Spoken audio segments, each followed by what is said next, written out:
My lovely friend Josh tends to describe me and categorize me as someone who deeply loves and advocates for 80s Giallo.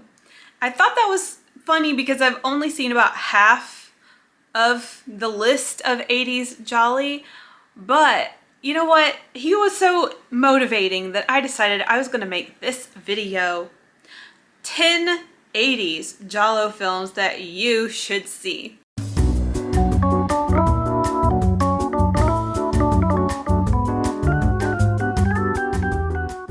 So this video is gonna be like underrated Jolly, or like Jolly that are less talked about. So I'm not gonna be doing like Stage Fright and Argento and stuff. We're gonna try to get into those more hidden gems. I don't want to be repetitive, you know, I don't want to be listing out films that everyone else might be listing out in a list such as this. I searched from the heart, you know, and just kind of stepped away from the more popular picks. Obviously, if you're newer to the genre, you should absolutely check out Argento and explore Argento.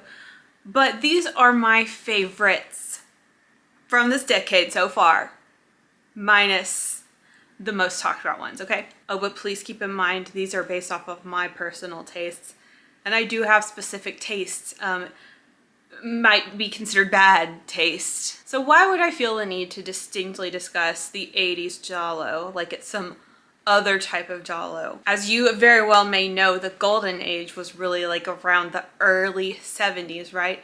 And we started to see Giallo kind of fall off as American slashers and American horror started to gain prominence, and like the slasher and supernatural themes started to take over. So you could say that 80s Giallo starts to get a little weird. In fact, one might argue that some of the films on this list are not Giallo films. They break a lot of the rules that were initially set in place. So it might be up to your own discretion what you believe is a Giallo or not, but I use the list on Wikipedia, just so you know where I'm coming from. So in my list, you will see some repeating themes: models, sex workers, and general glam, but there's a lot of variety here. We go from supernatural themes to archaeological themes. We go from Florida to desolate remote castles. So in order of release year, let's dive in. My first 80s Giallo that I think you need to see is Murder Obsession from 1981, directed by Riccardo Freda. I have spoken about this film quite a few times here and there. It is one of my top favorites. I think it's still in my top 5. I love this movie. So what is it about? It's been a while since Michael has visited his poor mother, growing old alone in a remote castle. He and a few friends decide to take a trip to go visit her. Slowly, the truth of the family's dark past is revealed, and not everyone is going to leave alive. This is a very sleazy, trashy, gothic Giallo. There's just so much in here that I don't want to spoil. There's a lot stuffed into this film. This is Anita Strindberg's last film. We also have Laura Gemser in this film and Martine Brochard. Just a lot of iconic Giallo faces. And this film is just really, really fun. It's one that I want to keep coming back to because the setting and the atmosphere are so great. So when you're feeling like thunderstormy, giant spider, big castle-y, this is definitely one to keep coming back to. Number 2, you guys, I don't think I've ever talked about this film on this channel. It is 1981's Nightmare, directed by Romano Scavolini. And look, in my mind, I never would have placed this as a Giallo. I didn't know it was considered a Giallo, but you know what, if it is, this was in fact the first Giallo that I ever watched. I watched it maybe like 7 years ago because I was searching on Amazon and just clicked on it randomly, okay? But apparently it is a Giallo. This director has also done White Dress for Maria Leigh. And even though it is set in Florida and I think starring like all Americans maybe, it's a Giallo according to Wikipedia. Let me know what you think down below though, if you have seen it. Nightmare follows a man with serious mental illness in the final stages of a treatment program. However, he suddenly stops showing up to his appointments and instead heads off on a road trip, despite his seemingly uncontrollable thirst for violence. This is just a trashy, sweaty, sleazy, ultra violent nightmare of a film. I love it. I don't know why some people call it generic. I read a review that called it generic, and I'm like, I feel like this is just so freaking cool. Like, I don't understand how it's not up there with Halloween. Like, how come it didn't become as famous as Halloween? Anyway, I thought it was terrifying. I thought the twists were just awesome. The violence was so good. And we have a lot of repetitive flashbacks, which I actually really liked because it scared me like every time we flashed back. This setting of Daytona Beach, Florida, I think is really, really interesting. And it also kind of like the castle in Murder Obsession. These scenes in Daytona Beach just kind of like stay in your mind, and I really like that. And I know what you might be asking, Katie, why do you like this dirty, gritty, grimy, gross, sweaty movie when you complain about that very thing in other movies? And the answer is, I don't know. If somebody can analyze that and let me know, that would be great. But I'm just telling you, I love this movie. At number 3 is 1982's The Scorpion with Two Tails, directed by Sergio Martino. John Saxon plays an archaeologist trying to uncover an Etruscan tomb. When something happens to him, his wife Joan flies over and quickly gets swept up into this ancient mystery entwined with a string of murders. This is kind of a controversial pick. A lot of people do not like it, and it makes sense. It's kind of messy. It's very chopped up, and like it feels Frankenstein, you know? And it's very weird. Again, not a typical Giallo. There are themes of adventure, archaeology, organized crime, and of course, a Giallo murderer. Oh, it feels a little bit Fulci because they use the Fabio Frizzi, or is it Frizzi? They use Fabio's music. And aside from John Saxon, it has Claudio Casanelli in it. I think this is a fun movie. It's definitely not perfect, but I really like the vibe of it. And I think I do like this archaeology theme, okay? It reminds me of Demonia, Fulci's Demonia, this like a ancient mystery adventure kind of vibe. If you just go in like not taking it too seriously, you might have fun with this. It's also worth mentioning that I was on the Hey Check It Out podcast quite a while ago discussing this movie, so I will try to remember to link it down below. At number 4, we have 1985's Nothing Underneath, directed by Carlo Vanzina. When this stupid American gets a vision that his twin sister Jessica, a model in Milan, has been murdered, he flies over there immediately. He tells Sam Loomis all about his vision, and somehow the cop takes him seriously. As the tale of jewels, drugs, and sex is gradually revealed, more models are being brutally murdered. Will the stupid American figure out how to navigate Italy and find his missing sister? As you might have guessed, I wrote that. This is a beautiful movie. 80s models in Italy being killed. It's great. And of course, because this is the 80s, it has more bonkers elements. The reveal at the end is a little more off the wall. The film, like I mentioned, does have Donald Pleasence in it, and people love this movie because Donald Pleasence eats spaghetti at Wendy's in this movie. Oh yeah, and this film reminded me of Argento quite a bit. The tension, the like moments of tension, and some of the shots really reminded me of Argento. I enjoyed this quite a lot, and a lot of why I like many of these movies, especially like from this point forward, is that 80s glam. Lots of just beauty for the eyes. At number 5 is 1987's Sweets from a Stranger, directed by Franco Ferrini. Sweets from a Stranger takes us to the sex worker community in Rome. These women of the night are forced to assimilate once a serial killer starts targeting them and the police aren't taking it seriously. I've definitely mentioned this film a few times recently. It's part of what contributed to me making this video. I think this is a really fun Giallo. It is centered around the ladies of the night and kind of showcasing how operationally they come together and use their network to help protect themselves and protect each other. Maybe it's the business background in me that really likes to see the operations behind all of that, but these women are beautiful. They're dressed even more over the top than what you might see from the fashion models. And I think it was a really good story. I enjoyed this film a lot. I know this is the third time I've talked about it recently, but I got this in the Forgotten Jolly Volume 7 set and just really enjoyed it. At number 7, we are going to 1987, y'all. Delirium Photo o Gioia, directed by Lamberto Bava.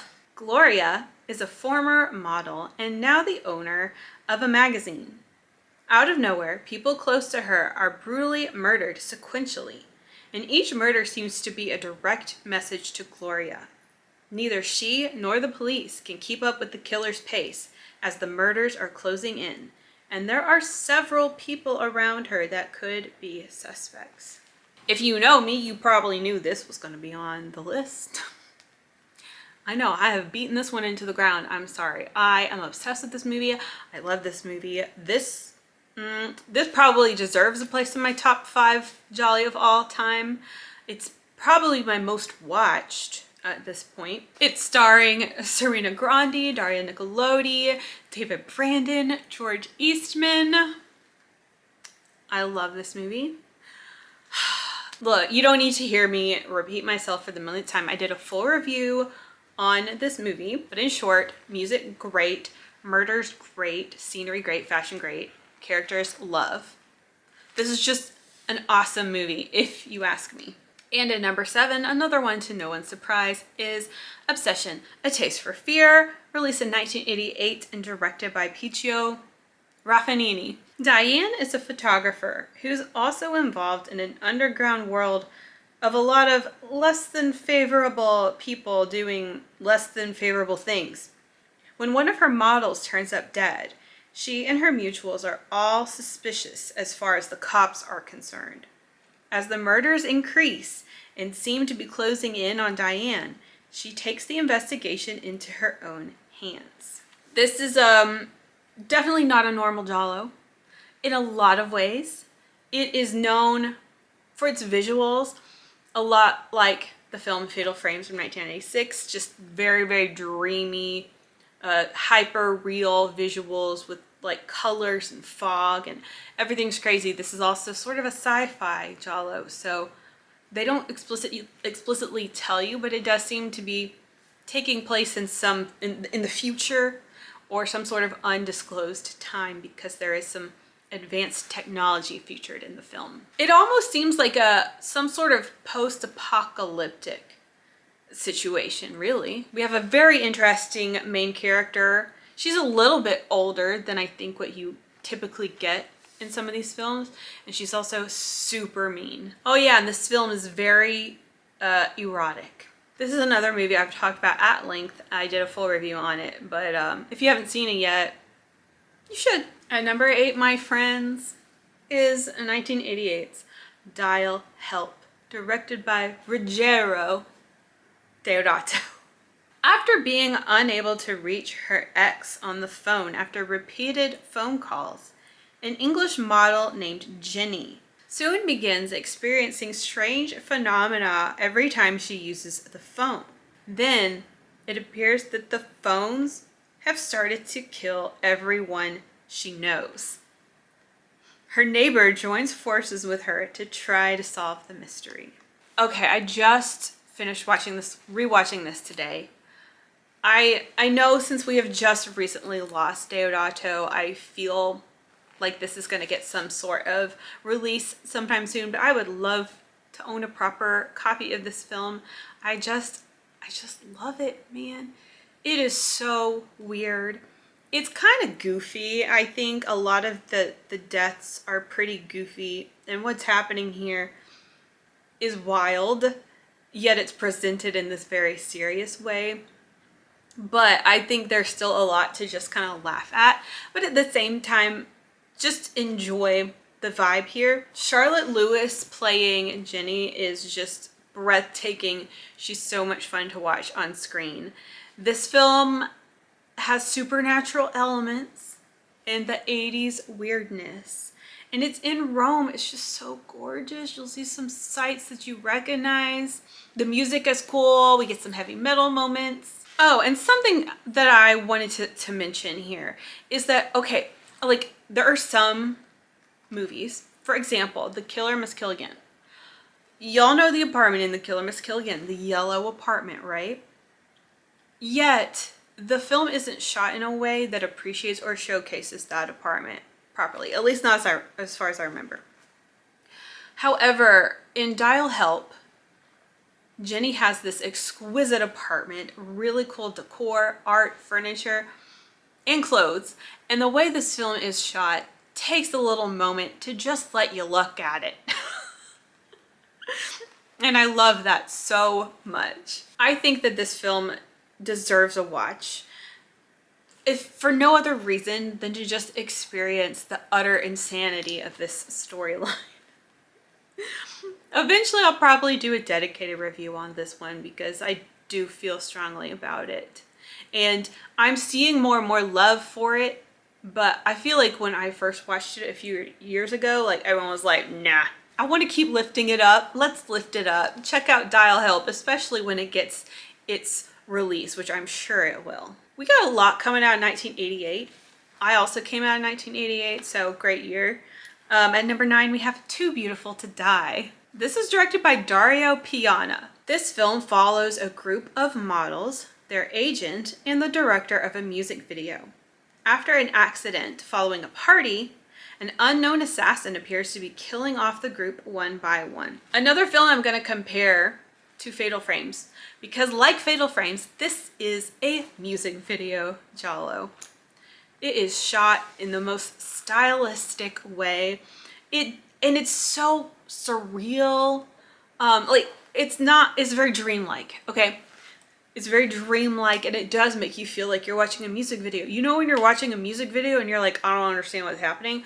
That's kind of what's going on here, but it's just gorgeous. And because these people are filming a music video, we get to see a lot of this just crazy fashion and these crazy sets. So there's, you get to see a little bit more fantasy, I guess, than you would just get to experience from a normal kind of setting, you know? I've only seen this film once. I was hoping I would have time to watch it again before this video, but trust, I really loved it. It had like a lot of sexy saxophone, and again, just like the way everything looked and was shot was really cool. I enjoyed the casting and the characters, and this is another one, like, I feel like the people who have watched it like it, but I just think it's underwatched. And another thing that I noted about this film is that I think it would appeal to more people, and probably this would go for a lot of the films on this list. It will appeal to more people than just Giallo fans. Like this one, I feel that fans of 80s slashers would also just get a lot out of it. And finally, we're gonna close things off in the year 1989 with Nightmare Beach, directed by Umberto Lenzi. It is spring break in Florida, and it's chaos. The local government and law enforcement are trying to keep accidents, injuries, and deaths under control so as not to disturb the tourism industry. However, people are dying, and it looks like it's no accident. It's murder. Who's responsible?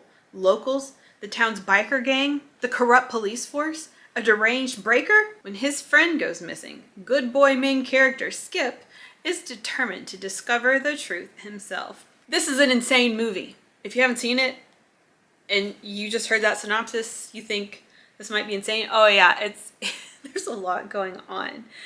It is a blast though. Like if you're just in this party mood, you're looking for a good summertime movie, this is awesome. Another one with John Saxon in it, and he's playing a little bit of a different role than usual. I really enjoyed all the characters, and this story has, not only does this story have quite a lot going on, but I also had mentioned that there's so much music in this movie just like blaring. It just adds to this chaos. Basically, this film is like an assault on the senses. Colors, action, music. It's a very stimulating one, I would say. Slightly trashy, slightly glam, but again, we are in Florida. I love when Italy does Florida. I think the body count was a little low. I haven't been like really talking about criticisms of these films in this list because this is a recommendations list from trying to like hype up the good parts. There are bad parts to all of these films, of course.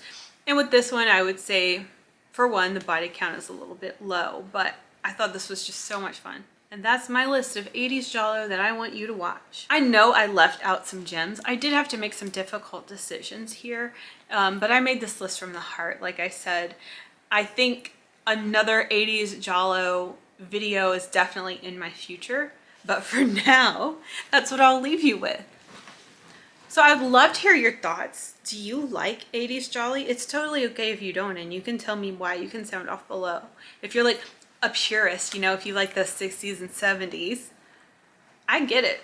Let's talk about it. Or what do you think I should put on this list? Or what are some of your favorites from the 80s? Thank you so much for spending some time with me, and I'll see you in the next video. Ciao! Ruggero.